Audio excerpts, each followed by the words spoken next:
Kalau kesunyian ditutup dengan scroll sudah jadi kebiasaan, ini bukan isu kecil. Sedikit demi sedikit, ia boleh mengganggu hati dan hubungan sebenar. Kalbu Fit, sekat gangguan. Jaga ibadah.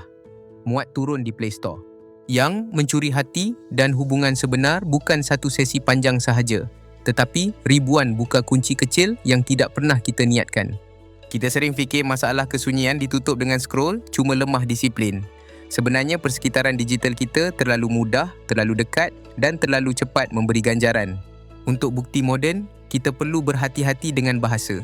PubMed Betty Analysis menyebut, penggunaan media sosial bermasalah dikaitkan dengan tidur, keresahan, kemurungan dan kesejahteraan yang lebih lemah.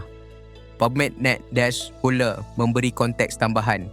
Penggunaan telefon pintar bermasalah dikaitkan dengan kemurungan, keresahan, stres dan tidur yang lebih buruk.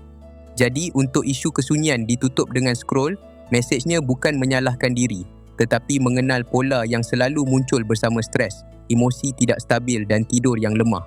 Apabila hati dan hubungan sebenar terganggu berulang kali, kita bukan cuma hilang masa, kita hilang rasa mengawal pilihan sendiri.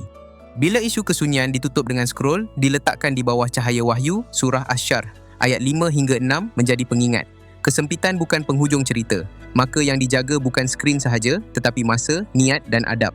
Untuk berubah, jangan mula dengan niat besar sahaja, mula dengan satu pagar kecil yang jelas. Hubungi orang baik bukan feed kosong, matlamatnya bukan sempurna, tetapi membuat pilihan baik menjadi lebih mudah daripada pilihan lama. Langkah rohani tidak perlu panjang untuk bermula. Dalam isu kesunyian ditutup dengan scroll, surah Yunus, ayat 57 memberi arah peringatan Allah sebagai nasihat dan penyembuh bagi isi dada. Mulakan dengan zikir pendek, baca beberapa ayat Quran, tulis niat atau duduk sebentar tanpa skrin. Perubahan digital tidak perlu dramatik. Mulakan dengan hubungi orang baik, bukan feed kosong, kemudian ulang sampai ia menjadi biasa.